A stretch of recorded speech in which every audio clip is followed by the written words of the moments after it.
everybody. I'm Will. And I'm Kristen. This is So I'm Watching Yellowjackets, Season 2, Episode 7. Burial. Turn this bitch into a burial! Boom, boom, boom, boom. This was a weird episode. Yeah. No, I really, really liked it. Let's start with Coach Ben. I'm sick of it. He's gotta go. It feels like his whole plotline this season just feels like a Sam Smith song to me. Oh, and God. it's just like every time we cut back to it, I'm like, Christ almighty. This again. He is still very like in the kind of like in between where it's like half his old life and half this life in the cabin. But it's like, but what does any of it mean? I don't know. Does it mean anything I don't that know. Paul picked up the phone and was like, I can't tell him or don't tell? What did he say? He said something about telling him. Yeah. Whether they were or were not going to tell him. And I'm like, does that mean anything? Or is this just his like Twilight? I don't know, because I still think he's like hard just dissociating. And so he had like, after he had that like vision and he was like yelling at Paul, like, what aren't you telling me and all this stuff. And Paul looked scared. And sad. He was like crying. And so he like went out to the cliffside and was going to jump until Misty talked him down. Shocking. What is Misty's deal? I'm amending my diagnosis and I think she might be a psychopath, but like a bad one. But not a bad person.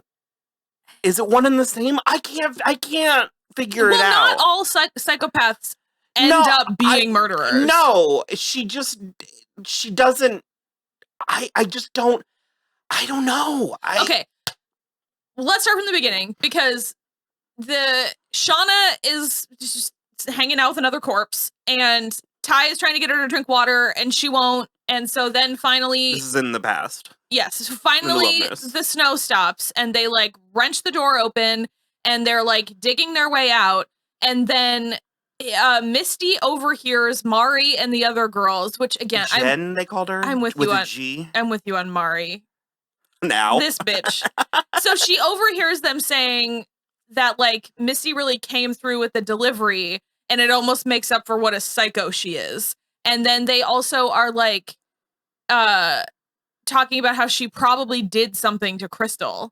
And then she also overhears it because these girls are having full volume conversations about this. Because then she also overhears it wasn't Aquila, was it? It was two of the other ones. Aquila was there. It was Aquila, Mari, and Jen. No, but not inside. I think it was the two other. It was Aquila and Mari, I think. I don't think it was Aquila. Okay. It was those two other. There's two other girls. That inside. Inside. Yeah. Yes. Yeah. Sorry. She heard them talking about how like if they found Crystal, they could eat her. It'd be a shame to waste what the wilderness gave them. And so because they were talking about saving the baby, and we got moment of clarity from Ty. Ty's specialty, emphasis on the word moment. Yeah. Of clarity, where she's like, what were you gonna do? Like, it's what I was saying, where she was like, you're still starving. Like, it's kind of for the better that it because her and Van played were out this way, having that conversation. And even Lottie was the one who was sort of like, we asked the wilderness that Shauna would survive, and Shauna did, and then the snow broke, and so Lottie's like glass half fulling. She is. She really is. And so basically, because Misty overheard all of this stuff, and like she knows that they think that she's like crazy and that she did something to Crystal, and also that they might eat Crystal if they found her. She's like, she makes a real hooch it on the coat speech, and she's like, I know she went into full Beaches mode. She did. She was like, I know we're all really sad about the baby, but we can't lose hope. If Javi could survive out there, maybe Crystal's okay too. Where is he? Have we seen him? I have not set eyes again on Javi. Since the episode where we found him. I don't know that I've laid my peepers on Javi again. So they make this whole thing. They're like, yeah, let's go out and we'll send a search party for Crystal. So Mari and Aquila and Misty end up being like in the same group looking for her. That's what I thought you were talking about. Yeah, no. And then Misty can't leave well enough alone because then she goes into a whole other thing, which for a minute she's selling it okay. And especially when she was like, what if she looks like Jackie, all frozen and stiff and blue? And I was like, that's fair. But then she was like, I just can't handle it. And Akilah was like, that's okay. Maybe you should go back. I understand. That's where, that's interesting, the way you phrase it, because it's like watching Misty pretend to be normal, like behave the way she thinks she's supposed to, is like watching a dog walk on its hind legs. She's also, I think, one of the oldest of the young girls, like the actress Samantha Hanratty. But it's hilarious. And so then But I love that she thinks she pulled it off, and then Akilah goes to Mari. She's like, "Yep." I think she pulled it off enough for Akilah. It was Mari who was like, sure, Misty, we'll look for your friend while you go back to the cabin. But that's the other thing, is they keep on saying, like, she's your friend. And I was like, you all knew her. Like, and also you've been stuck in this cabin together for like 8 months. You're not friends yet? Like, I don't know. But then Misty peels off on her own to go look for where Crystal actually is and can't find her body. So I am back to thinking there is someone else out there. Other people out in the wilderness. Wendigo. And it's taking maybe. But that's also where she finds Ben trying to jump off the cliff. Unsuccessfully. Okay, super unsuccessfully. Also, they've gotten approximately 9 feet of snow, so like whatever is hard down there is fully covered by enough snow that I think he would just knock the wind out of himself. Well, it would be enough to hurt himself. Be in even worse condition. Hurt him more. But still alive. And so Misty's gambit is just like, I'm gonna tell everyone about, first she's like, we're gonna eat you if you jump, and he's like, I don't care. And she's like, I'm gonna eat your butt first. I'm so into it, and I'm gonna tell everybody that we were in love. About our love story, and that you raped Shauna. That you impregnated Shauna, and you tried to impregnate the rest of us, and like, I'm gonna tell everyone that you're gay, and he just literally was like, I hope you do. And then that's when she was like, she actually appealed to him, and she was like, I can't have another death on my conscience. Like, I tried so hard to save the baby, and I believe she did. Well, and also while we were watching, Will pointed out that he was like, for what it's worth, I mean, not much. She didn't kill Crystal. Okay, she hasn't. She contributed to the chain of events. She hasn't, with her own hands, killed anybody as of this moment in the past. Her actions have caused the death of many people, but not directly. She hasn't been directly involved. Which is fair, because that's what I was like, Crystal fell off the cliff because she was backing up, and it is because she was scared of Misty, but Misty didn't push her. And so then I will go into the present day. Yep. They have all convened. Yep. And I can't figure out Lottie's deal. Yeah. Because she's treating it like she's acknowledging that these people from her past have showed up. Yeah. But she's also treating this like business as usual. Mm-hmm.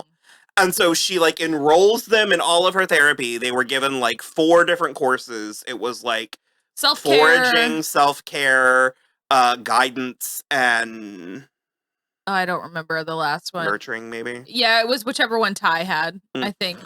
But okay, painting a barn with a makeup brush. That's the other, because she also wrote at the top, which I mean, she and my husband match made in heaven. That's the thing too that about somebody in our comments was right on the money like 2 weeks ago, saying that Lottie is always wearing the same color as her therapist, and so they think she's a projection of her mind, and she is, because she wasn't there in this episode. And Lottie realized that in like, this episode, took note of it with like horror, like oh. But then also she turned into the Deer Queen before she realized she wasn't there.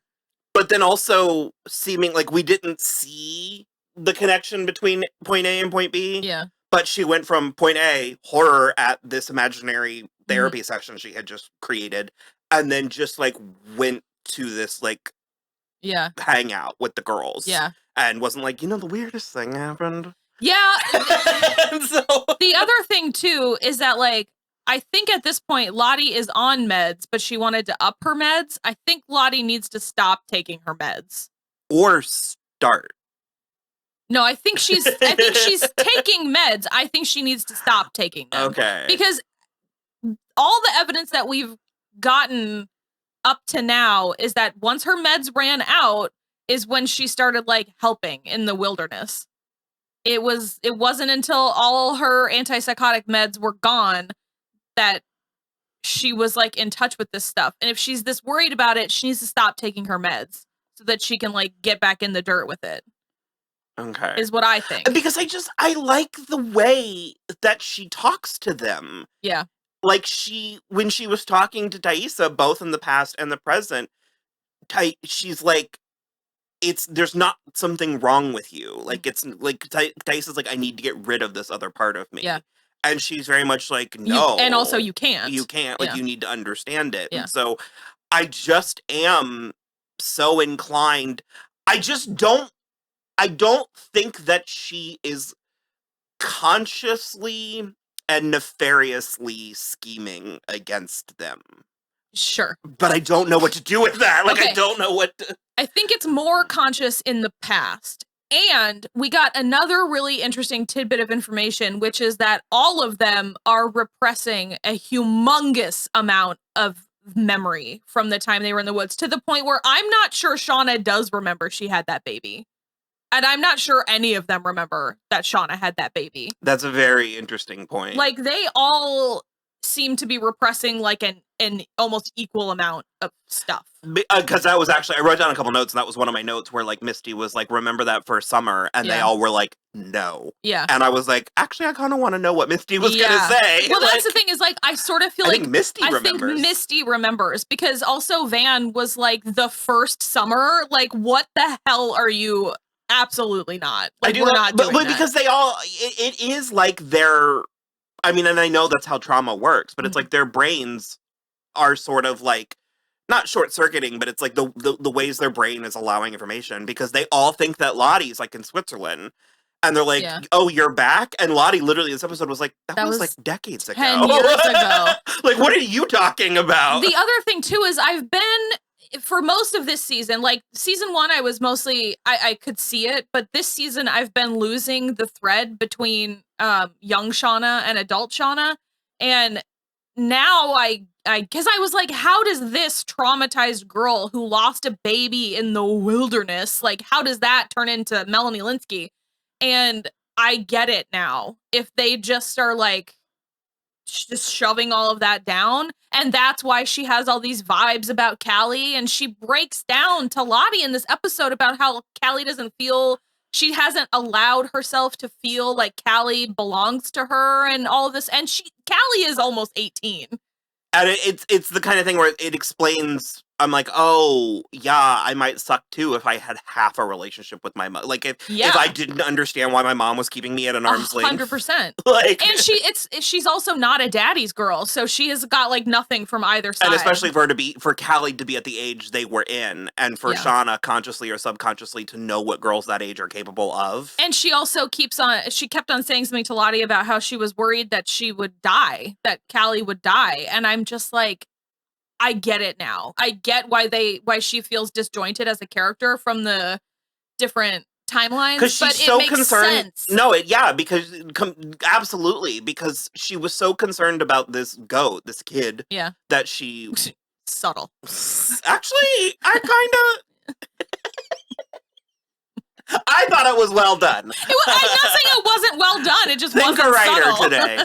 Oh yes, no, very well done, Rich Monahan and Liz Fang. Very, very good. She was so concerned about the kid, and I was like, "Bitch, you just killed a rabbit, like, and served it to your family like 2 weeks ago." Because they said week. It's been a week, and like, I cannot believe how little time has passed in the present.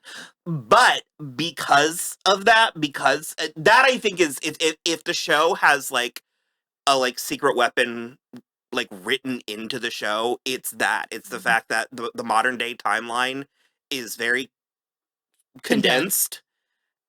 That way we can introduce characters and plot as we need to as things are revealed, because a large amount of time is not passing, we don't have to like keep track on these things. Yeah. Because you said in this episode where you're like, are these the only 6 survivors, or are there others? Yeah. And it's like, if months were passing, I would have a hard time understanding why that wasn't being acknowledged. Yeah, but it's almost... But this is a whirlwind 2 weeks. It's honestly almost shocking that we've got 6 of them in the same place, even though it's only been a couple of weeks. And so Shauna is still, she's it for me, man. Both Shaunas.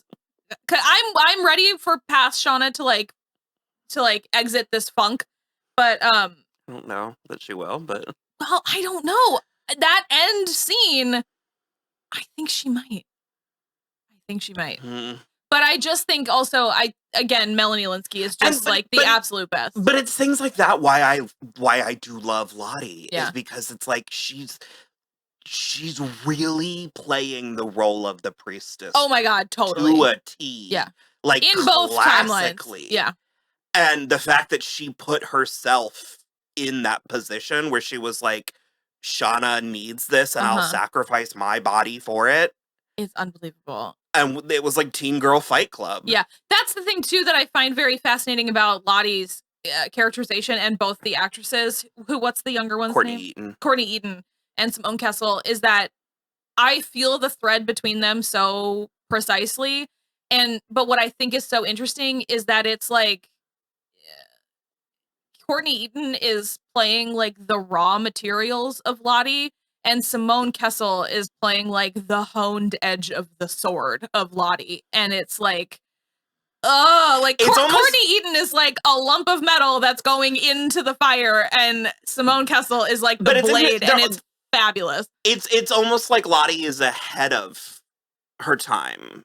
It's like, it's like she got there before everyone else did, and she's like, I don't know how to phrase because it's like I feel like the rest of them are trying to catch up in a way that she's been there. So I agree with you about past Lottie, but I think present day Lottie is playing catch up with herself. Yeah, well, sure, because she's put herself at a disadvantage, since Switzerland. Which also, I mean, that also checks. That's another thing I enjoy about the show, is how we can have these things that feel like mystery and sci-fi and all that, but they also are very normal human things with explanations. And it's like, because like that saying, like, those who can't do teach or whatever, and it's like Lottie's really good at fixing other people's problems, but she herself is like, I have no idea. We also got confirmation that Van does have cancer. You called that one. Yeah, because I was like,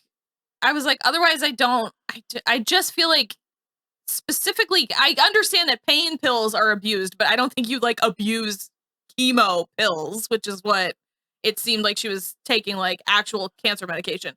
So yes, she is dying. She has months, and Ty is freaking out, rightfully. And then Natalie does seem to have drunk the Kool-Aid completely. But I also would believe, based on what limited I know about Natalie, that this could be a long con. I don't think she's that good at acting. Not like Misty. If she ever were going to be, though. Misty is balls deep in this, but it's so, like, she seems like she's balls deep in it, but she is, like, at the surface. Like, she does not want in that sensory deprivation tank. And I don't know why, because a delightful musical number came out of that.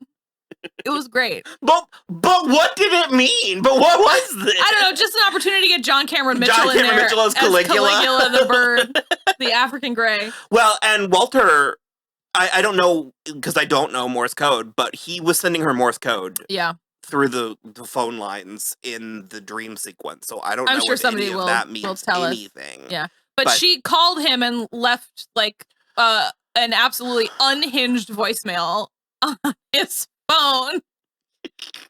No, you hang up. No, you hang up.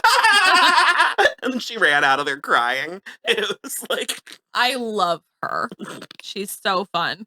But they did have a good time together. They did. Like, even though what the show's about it is much higher, much more heightened with the life and death stakes and like the potential supernatural elements and stuff like that, it also does capture that feeling of like bonding with a group of people at a certain time and then everybody going separate ways, but then coming back together. Yeah.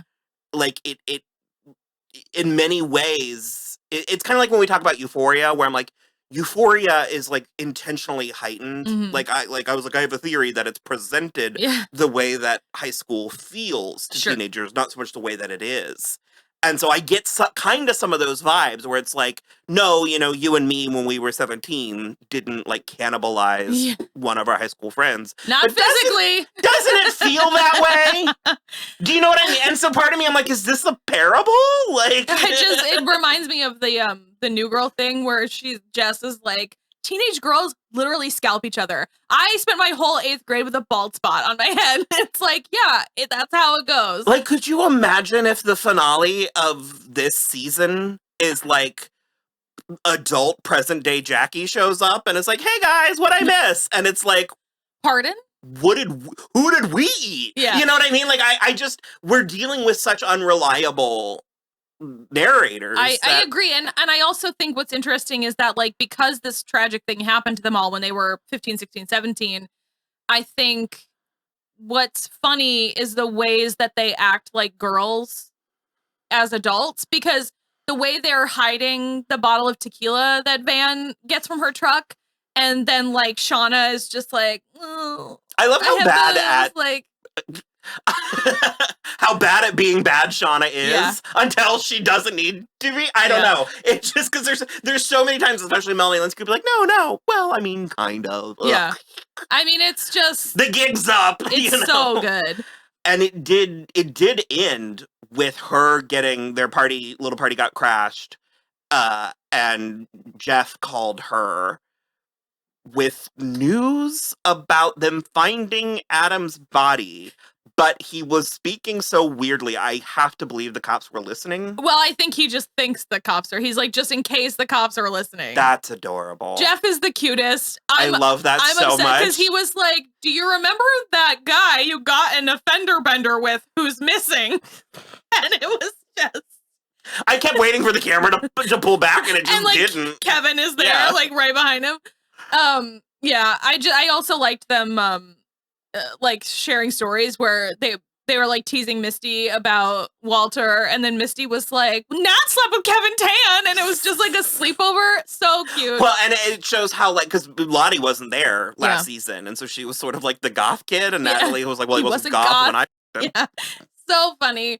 And then also the final thing in the past, which we touched on but didn't actually say like fully, is that Shauna freaked out again when she came back on Misty. She seems to believe they ate the baby, like, even because though she buried it. Had that vision. Well, now that it's out of her sight, I think she's like, and she burned the blanket. And I think she's had a legitimate psychotic break where she's so traumatized that she doesn't know it's real.